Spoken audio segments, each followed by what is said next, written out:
Hi everyone, it's Lynn Dion from Pink Whisper Designs. Today I've got a really fun Halloween card to show you. This is part of the brand new Tim Holtz 2023 collection. And this is the die set we're going to be using. This is the Edison Colorize set. And you get 3 parts to the pumpkin. And so, in other words, we're going to layer up the pumpkin. And then you get 2 parts to the little stem. And there's also 2 clouds available as well. We're not going to be using those today, but there are a couple of sizes of clouds. Now, to do the panels for the pumpkins, you can use colored cardstock, but today we're going to create our own colored cardstock. I've got some paper here. This is the Tim Holtz Distress Mixed Media Heavystock, and this is a nice thick cardstock, so it's going to be perfect for our layers. To do the coloring on these panels, we're going to be using some mica stains, again from Tim Holtz, and we're going to be using Jack-o'-lantern, Harvest Moon, and Burning Ember. And these are just gorgeous. Wait till you see these on the cardstock.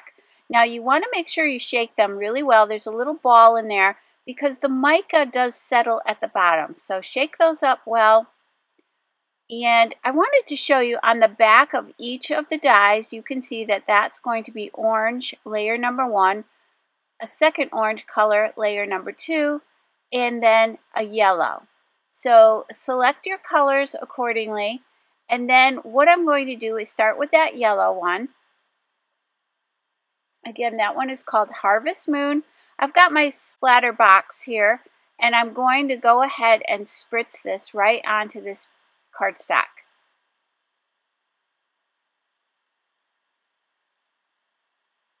Now, let me give you a closer look. I hope you can kind of see that shimmer, but you'll see it better later on when it starts to dry. So now I've got the Jack-o'-lantern and the Harvest Moon, and for this panel I'm going to add both colors. So for the very inside of the pumpkin, it will be just the Harvest Moon. And then for the next layer up, it will be these 2 colors combined.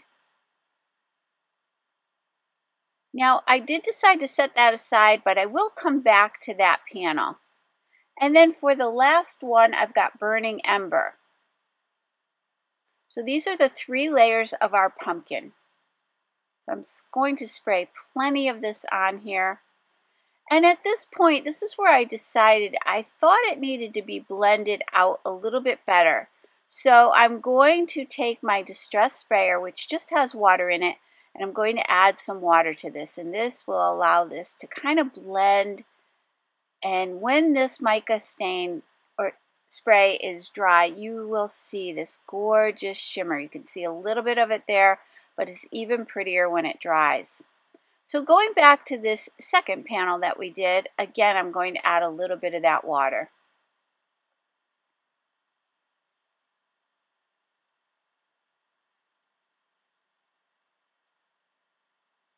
And you can kind of see that shimmer. It's just beautiful. These are really fun to play with. So I'll add a little bit more water to that one and then move that ink around. Just got a paper towel under there just to soak up any of that excess.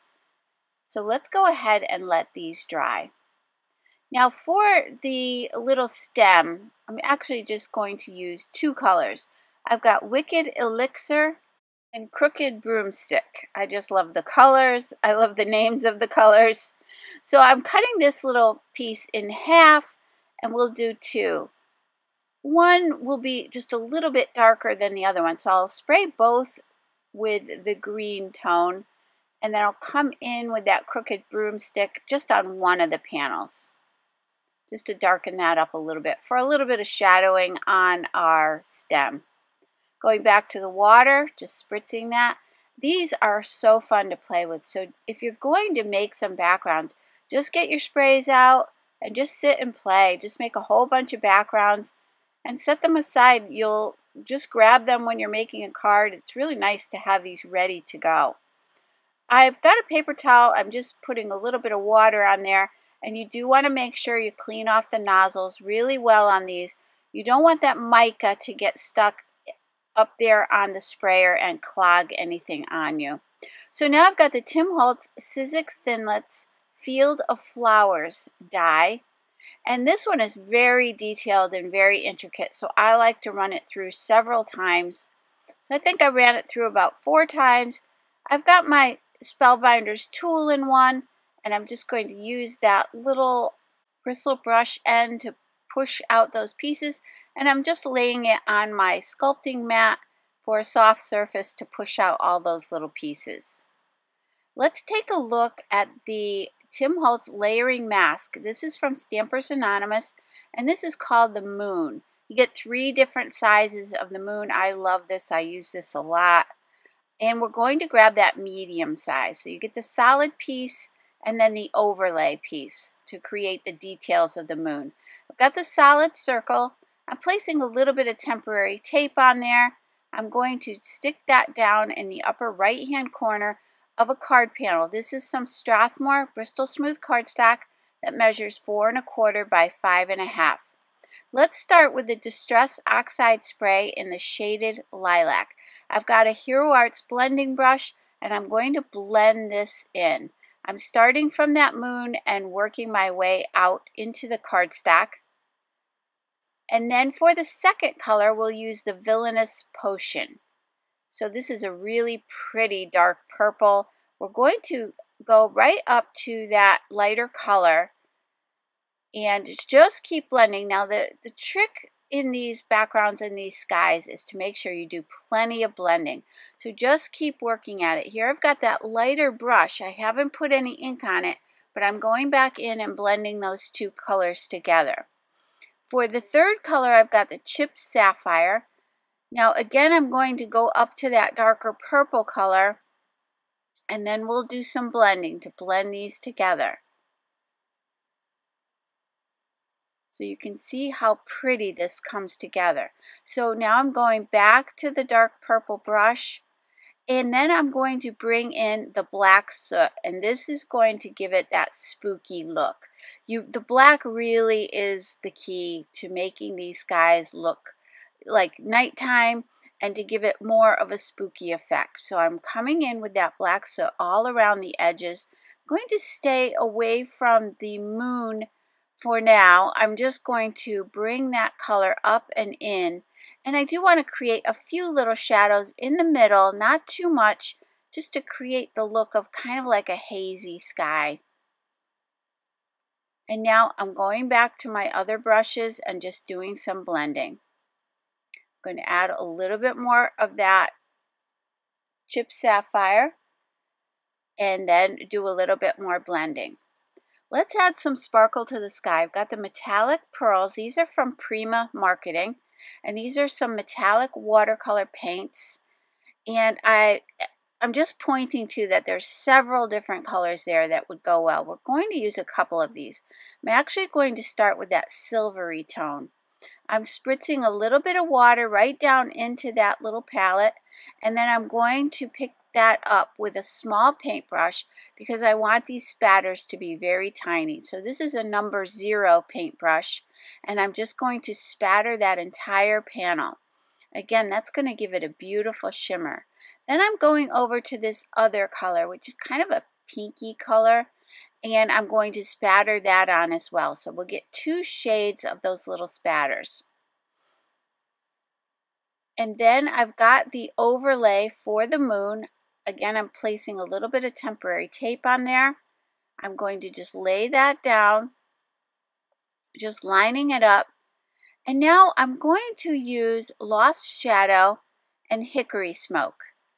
And I'm starting with the Lost Shadow, which is the lighter one. And I've got a small blending brush. And I'm just going to fill in those little areas on the stencil. Once that's done, I'll grab that darker shade. And now we're not going to completely cover this. We're just going to go in a little bit. So we're creating a little bit of a shadow, a little bit of dimension. So I'm just coming in from the sides just a little bit. Then I'm going to clean off that brush and then just blend those together. So we'll get some nice shadowing with this technique. Now let's go back to that same brush. Again, I'm cleaning off that darker ink, and I'm going to go back to the Lost Shadow and just do a little tiny bit of blending around that moon. I just wanted to take away that really sharp line, just kind of bringing these two together. So this is really simple and fun to do. Again, I love this moon. I use it all the time. And now let's take a closer look, and you can see that really pretty shimmer that we have. Let's set that aside and grab the Doc P.H. Martin's. This is the bleed proof white ink. A little tiny bit goes a very long way. I'm grabbing a little bit, putting it on my Wendy Vecchi Make Art station, which is what I use today to do my stenciling. This is a magnetic station, and I'm just going to add a little bit of water to that white ink and then again spatter that panel. So now we kind of have the look of stars in the sky, and it just gives our sky a lot more interest and dimension. So let's go ahead and die cut our pumpkin panels.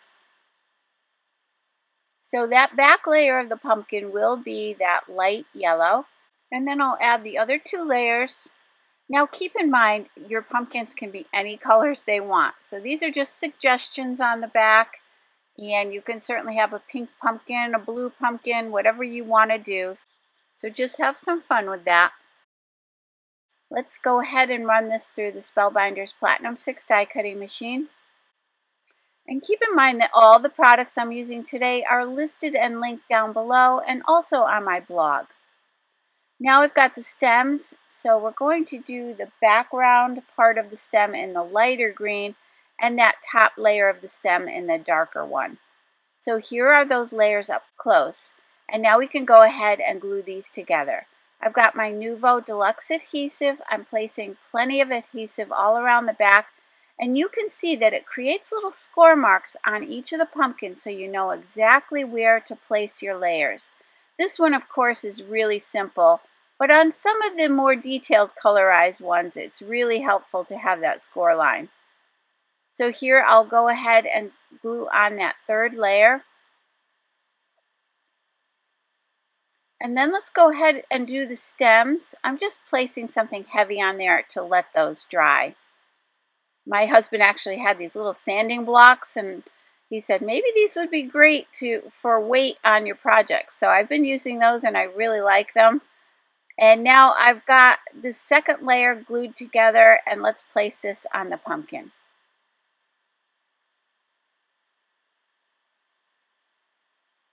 And take a look at this pumpkin. Doesn't the middle part look like it's lit up?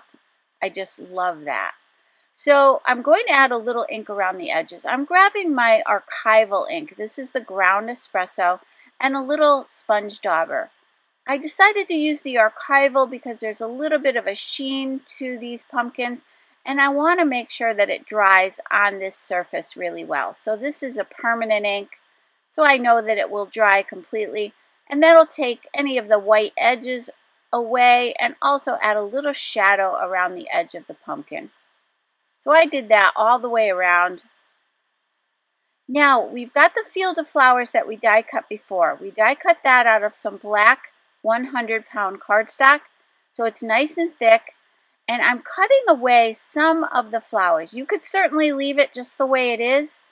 I decided I wanted my pumpkin to show through just a little bit more, kind of like he's just peeking through these flowers. So I'm cutting away some of the extra ones in the middle, and I am going to save those little pieces to add back in just as little fillers.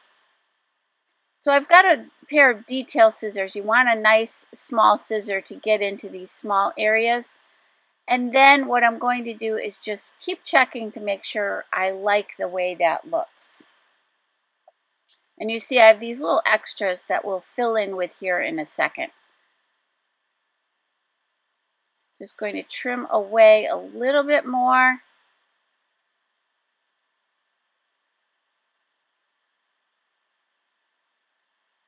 And then what I'll do is glue this down. So I went ahead and glued the pumpkin to the bottom of the field of flowers, And then I've got a little bit of glue that I'm tucking in here and there, just to make sure nothing pops up.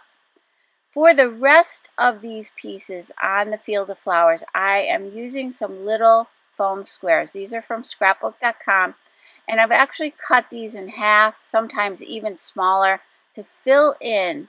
Because remember, that pumpkin is about 3 layers of cardstock, so it's fairly thick. So in order to level the field of flowers up with the pumpkin, I've used these little foam squares. I removed the backing from all of those squares, and I'm lining this up right at the bottom of our card panel.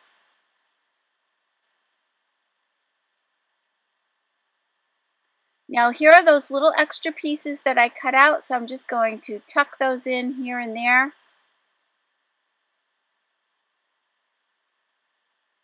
And that'll fill in this bottom area nicely. So he kind of looks a little bit hidden there, kind of poking through. And then we'll add this piece, and then we'll add one more small piece. So these are the little leftovers.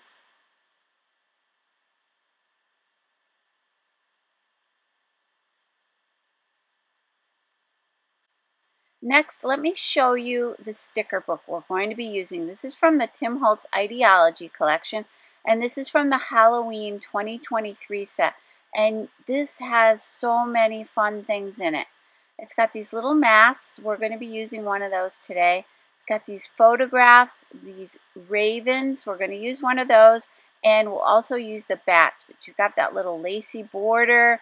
Just got all kinds of sentiments. I mean, there are tons of Halloween sentiments. So this is really easy to do some text on your cards or your scrapbooks or your altered books, whatever you're into. So you've got some really great choices. Let's go ahead and grab that mask. I decided this little pumpkin needed to be wearing his Halloween mask. So although they are stickers, and I think it would have stuck down really well, they seem to be super sticky, I added a little tiny bit of glue because I was sticking it to this mica spray. So I want to make sure that it doesn't pop up. So we've got his little mask on, and don't you just love that? It's so cute. And then I've got one of the ravens, and I'm going to place that on the field of flowers. Just before I went to stick it down, I realized it had a little piece that I hadn't poked out completely. So I'm going to just poke that out. These are very detailed, so I want to make sure I get rid of that little piece there. And then let's go ahead and glue this down. Again, I did add a little bit of glue to this. I'm not sure it's necessary. I don't think it is, but just as a precaution, because later on when I went to glue on my little bats, I went to pull this one up. I'm just laying these down just very slightly. I don't want to glue it down all the way. And here you'll see I'm going to add a little glue to this one. But when I went to pull that larger one up, it was actually stuck pretty well to the cardstock. So I just pressed it down and into place, and I think it'll be fine. I've got some 100-pound black cardstock, and I've selected the sentiment that says the hollowed spot, which is really kind of spooky. And what I'm going to do is just place that sticker on here and trim right around the edges. That'll just thicken this up a little bit. Gives me like a little bit of that black frame all the way around. Going back to those foam squares, and I'll place those all across the back of this sentiment. I've removed the backing from all of those, and now I'm going to center this at the bottom of the card.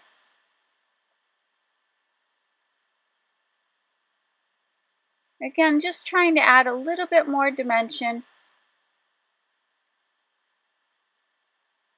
And then for another sentiment, I went back to the sticker book and I grabbed the one that says, "A strange feeling comes over you."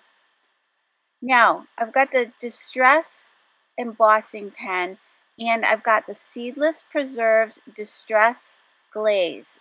I don't know if you've seen these glazes yet. I have lots of videos on the glazes. I love them. They're translucent, so anything underneath is going to show up. Now, of course, in this instance, I'm just using it on the black. So I've got my pen. I'm just scribbling along the bottom. This is an embossing pen. So, and then I've sprinkled that glaze over top, and I'm going to emboss this with my heat tool. You want to take any excess and place it right back into your container. And off camera, I heat set that with my heat tool, and I'll show you that up close here in a second. So let's go ahead and attach this panel to the front of the card. Again, I'm going back to my Nuvo Deluxe adhesive, and that glue will allow me to slide this right into place. I'm just using the edge of the table to make sure this is nice and straight. And you can add some sentiments to the inside using that same sticker book. And let me give you a closer look at the finished card. And you can see that beautiful shimmer in the sky and these mica stains on my pumpkin I just love. I know I've said that a million times, but I really do. And there's that distressed glaze right along the bottom. So you get that little hint of that Seedless Preserves color coming through. And don't forget again that all the products I've used today are listed and linked down below and also on my blog. So I really hope you enjoyed today's video. If you did, please hit the like button and subscribe. And don't forget to hit that notification bell so that you don't miss a single video. Thanks so much for joining me today. I really hope you have a great day. Take care. Bye-bye.